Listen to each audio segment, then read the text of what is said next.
네, 쏙쏙경제 매주 금요일 이 시간에는 이번 주 재계 그리고 주요 CEO 동향 살펴보고 있습니다. 단순한 관심사, CEO에 대한 그런 사생활들을 넘어서 언행을 통해 기업과 산업에 미치는 영향을 분석해보는 코너입니다. 자, 오늘 도움 말씀에 김방희 생활경제연구소장 함께하겠습니다. 자, 일단 첫 번째, 이번 주 말이죠. 정주영 현대그룹 창업주의 손자인 정일선 현대 B&G 스틸 이 사장. 정말 이 관련 뉴스가 단연 이목을 끌었었는데 근로기준법 위반 혐의로 입건이 됐어요. 그렇죠. 자, 어떤 내용인지 다시 한번 정리해 볼까요? 네, 고용노동부 서울강남지청이 근로기준법 위반 혐의로 검찰에 기소 의견으로 송치를 한 겁니다.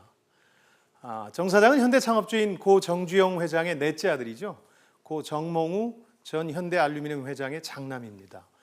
노현정 전 아나운서하고 결혼한 정대선 현대 BSNC 사장의 형이기도 한데요. 널리 알려진 것처럼 운전기사에 대한 갑질 논란이 문제가 된 겁니다. 이번에 확인된 건 3년간 운전기사 12명이나 교체를 한 건데요.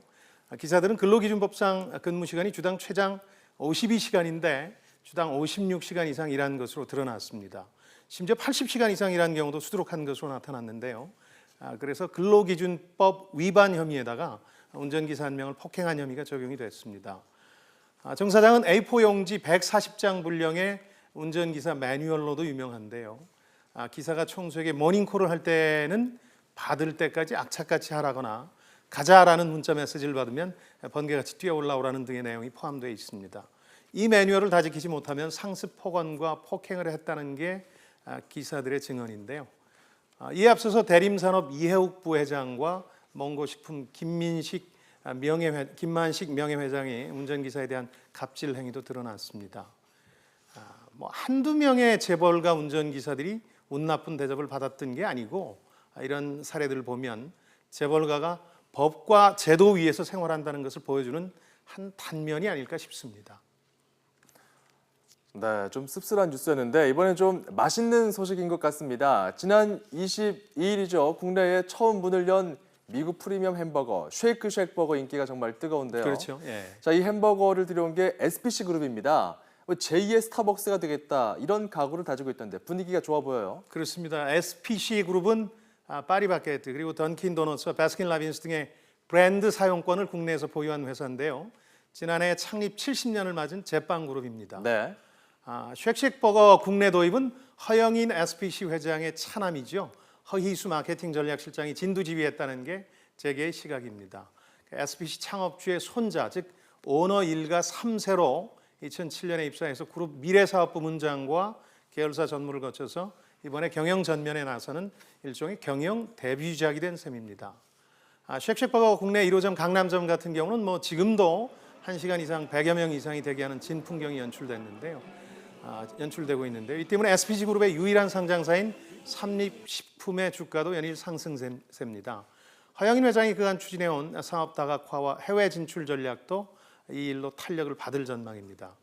그룹에서는 이번 성공을 바탕으로 해서 더 많은 점포를 열어서 국내에서는 신세계가 들여온 스타벅스의 성공 사례를 자신들도 만들어 보겠다 이런 전략을 내비치고 있습니다.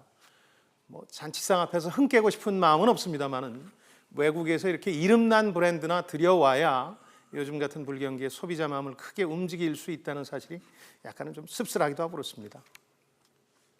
그런 측면도 있겠네요. 네. 자, 그리고 우리 시간으로 다음 주 토요일 있죠. 브라질 리우 올림픽이 시작이 됩니다. 그렇죠. 원래 이런 메가 이벤트가 있으면 대기업 오너나 CEO들이 현장을 찾잖아요. 네. 이번 올림픽에도 그렇겠죠? 네, 그렇습니다. 기업 이미지나 어떤 상품에 대한 홍보 효과를 높이는 기회이기도 하고 이런 이벤트가 기업 마케팅 대결의 장이라서 많이들 찾곤 합니다. 네. 재벌 총수들 가운데 이 올림픽과 관련이 있는 이들이 꽤 있는데요. 요즘 살펴드리죠. 우선 현대산업개발 정몽규 회장 같은 경우는 리우 올림픽에 참가하는 대한민국 선수단을 이끄는 선수단장입니다. 그래서 어제 이미 리우에 도착을 했고요. 현대자동차 정의선 부회장 같은 경우에는 대를 이어서 대한양궁협회 회장을 맡고 있는데요. 다음 달 리우 올림픽 양궁 경기장을 아마 직접 찾지 않겠나 이렇게 재계에서는 보고 있습니다. 또 SK 최태원 회장 같은 경우에는 대한핸드볼협회 회장인데요. 지난 6일에도 태릉 선수촌을 방문해서 핸드볼 여자 국가대표 선수단을 격려했고요. 리우행도 고려하고 있는 것으로 알려지고 있습니다. 한화 김승현 회장, 아마 리우 올림픽 의미가 조금 남다를 것 같습니다. 셋째 아들인 김동선 한화건설 팀장이 지금 태극 마크를 달고 승마, 마장 마술, 개인전 분야에 출전하기 때문입니다. 그러니까 후원하는 분야가 좋은 성적을 내게 되면 기업 총수 개인적으로도 이제 도움이 되고 기업 이미지에도 큰 도움이 되겠죠. 물론 올림픽은 스포츠 정신을 강조해서 경기장 안에서 노골적인 기업 광고나 홍보는 못하게 합니다. 그러나 최고 단계 공식 후원사 제도가 있는데요. 탑이라고 합니다. 더 올림픽 파트너스의 약자인데요. 이 프로그램을 운영 중이죠. 세계적인 브랜드들이 여기에 속해 있는데 우리나라의 경우는 무선통신과 IT 기기 분야에서 삼성전자가 속해 있습니다. 2018년까지 공식 후원사 계약이 돼 있는데요. 아마 삼성전자 측에서도 좋은 기회로 여기고 있기 때문에 이번에 적극 활용하지 않을까 이렇게 보고 있습니다. 공식 후원사가 되지 못한 기업들 같은 경우에는 이런 올림픽위원회의 마케팅 규제를 피해가면서 기발한 아이디어와 수단을 동원해서 이른바 매봉 마케팅, 엠부시 마케팅에 나서서 재미를 보기도 하는데요. 광고 모델이나 문구 같은 걸 이용해서 간접적으로 후원사인 것처럼 소비자에 다가가는 기법이죠. 또 특정 선수를 지원하면서 벌이는 기업 마케팅 등 다양한 형태로 기업과 브랜드를 알리고 또 이미지를 높이기 위한 노력을 벌일 텐데요. 이번에 리우 올림픽 열리기 전부터 말도 많고 탈도 많았죠. 이 리우 올림픽에서는 어떤 마케팅 승자가 탄생할지 이것도 지켜볼 일입니다. 네, 자 그리고 그룹 법정 관리와 동생과의 분쟁에 휘말렸던 금호 아시아나 그룹 박삼구 회장 관련 소식인데요. 그룹 재건 작업을 본격화하겠다 이런 소식이 들어와 있는데 어떤 내용입니까? 그렇습니다. 지난해 비록 부채 5천여억 원은 떠안았습니다만은 금호 산업을 인수함으로써 이제 그룹 재건의 첫 고비는 무사히 넘겼습니다. 올해는 그룹 창립 70년인데요. 남은 2개 계열사가 그룹 재건의 키를 쥐고 있는 마지막 열쇠라는 분석이 많습니다. 이 2개 계열사를 되찾으면 명실상부한 그룹 재건을 완성하게 되는데 바로 금호고속과 금호타이어입니다. 금호고속은 사모펀드 칸서스 KHP에 팔렸습니다마는 콜옵션 조항이 포함되어 있어서 가장 먼저 이 회사를 재인수할 수 있는 위치에 서 있습니다. 금호타이어 역시 채권단이 보유한 지분 42%를 인수하는 데 유리한 입장인데요. 역시 문제는 돈이겠죠. 돈을 과연 어떻게 마련할 것인가가 문제인데요.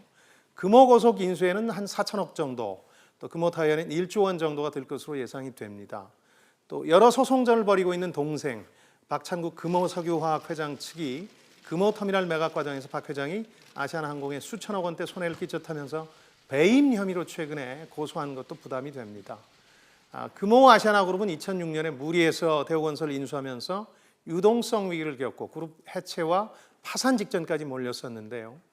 10여 년 만에 권토 중래를 꿈꾸는 박삼구 회장, 돈을 과연 마련해서 이 마지막 퍼즐을 풀 수 있을지 지금 재계의 관심이 집중되고 있습니다.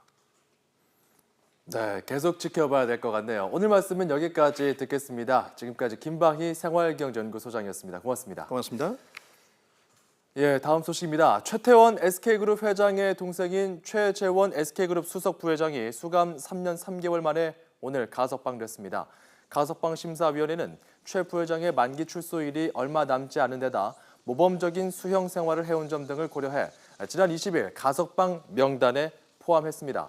최 부회장은 최태원 회장의 회장과 공모해서 그룹 계열사의 펀드 출자금 400여억 원을 빼돌려 선물옵션 투자에 사용한 혐의 등으로 2014년 2월 대법원에서 징역 3년 6개월이 확정됐습니다.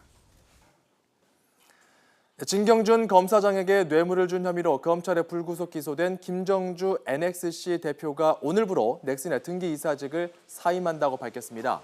김정주 대표는 오늘 특임검사팀의 진경준 검사장에 대한 수사 결과 발표 후 사과문을 내고 이같이 말했습니다. 김 대표는 사적인 관계에서 공적인 최소한의 규칙을 망각하는 잘못을 저질렀다며 법의 판단과 별개로 평생 이번의 잘못을 지고 살아가겠다고 말했습니다.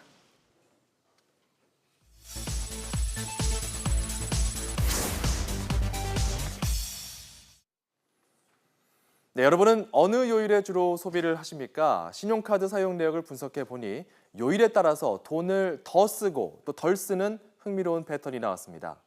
자, KB 국민카드가 지난해 이용자 1,800만 명의 카드 결제 금액을 요일별로 분석한 결과인데요. 자, 월요일이 전체의 16%로 가장 많았고요. 일요일은 10%가량 가장 낮았습니다. 자, 이 같은 월고일저 현상은 올해 상반기에도 그대로 이어졌습니다.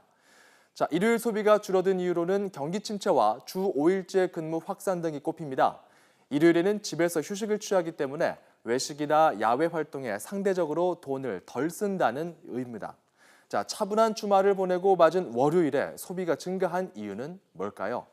카드 결제 비중이 높은 업종을 보면 스포츠센터와 학원, 서점 등이 상위권에 있어서 자기 자신을 재정비하는 데 지갑을 연 것으로 해석할 수 있습니다.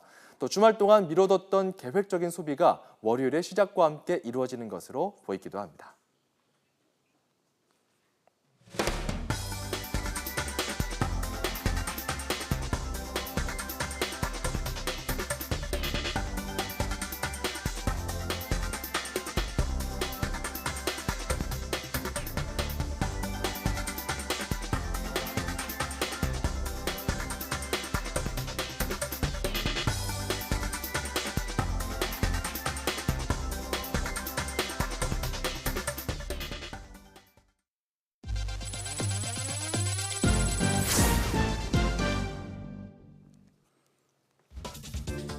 현대자동차가 2018년 평창 동계올림픽 개최에 맞춰 주행 가능 거리를 획기적으로 늘린 차세대 수소 연료 전지 자동차를 선보입니다. 현대차는 지난 2013년부터 양산하기 시작한 투싼 수소 연료 전지차를 뛰어넘는 2세대 모델을 개발하고 있습니다. 1세대 수소차는 수소 1회 충전으로 400km 이상 주행할 수 있었던 반면 차세대 모델은 주행 가능 거리가 훨씬 늘어날 것으로 보입니다. 대학생이 가장 취업하고 싶은 기업은 CJ제일제당이라는 조사 결과가 나왔습니다. 취업 포털 잡코리아는 전국 4년제 대학 재학, 휴학생 남녀 1,003명을 대상으로 100대 기업 고용 브랜드를 조사한 결과 이같이 나타났다고 밝혔습니다. 지난 2004년 이후 계속 1위를 차지했던 삼성전자는 올해 처음으로 2위로 한 단계 하락했습니다. 남학생은 삼성전자, 한국전력, KT, SK텔레콤, CJ제일제당 순으로 또 여학생은 CJ제일제당, 아모레퍼시픽, 아시아나항공 등의 순으로 선호했습니다. 쌍용 자동차가 올해 2분기까지 3분기 연속 흑자를 기록하며 2007년 이후 9년 만에 상반기 흑자를 실현했습니다. 쌍용차는 올해 상반기에 내수와 수출을 합쳐 모두 74,500여 대를 판매해 매출 1조 7,700여억 원, 영업이익 274억 원, 그리고 당기순이익 204억 원의 실적을 기록했습니다. 지난해 같은 기간보다 매출은 11.4% 늘었고 영업이익과 당기순이익은 흑자 전환됐습니다. 서울 삼성동 코엑스몰 임차 운영 사업자 선정을 위한 경쟁 입찰 결과 신세계그룹이 우선 협상 대상자로 선정됐습니다. 신세계 프라포티브와 무역협회는 다음 달 16일까지 실사와 추가 협상을 마무리한 뒤 정식 계약을 체결할 예정입니다. 신세계 측은 기존 임차인들의 현재 계약을 무엇보다 존중할 생각이며 다양한 마케팅 지원을 통해 코엑스몰 영업이 활성화될 수 있도록 최선을 다하겠다고 밝혔습니다. 제2회 IBK 평생고객 시상이 열렸습니다. IBK 기업은행은 서울 을지로 본점에서 제2회 IBK 평생고객 시상식을 열고 서정섭, 백수님, 이교성 고객에게 감사패를 전달했습니다. 영업점 추천을 받아 20년 이상 거래한 고객 가운데 선정한 평생 고객에게는 순금 메달과 여행 상품권을 주고 각종 수수료를 평생 면제해 줍니다. 네, 쏙쏙경제 금요일 순서는 여기까지입니다. 잠시 후 6시에 뉴스통이 방송됩니다. 시청해 주신 여러분 고맙습니다.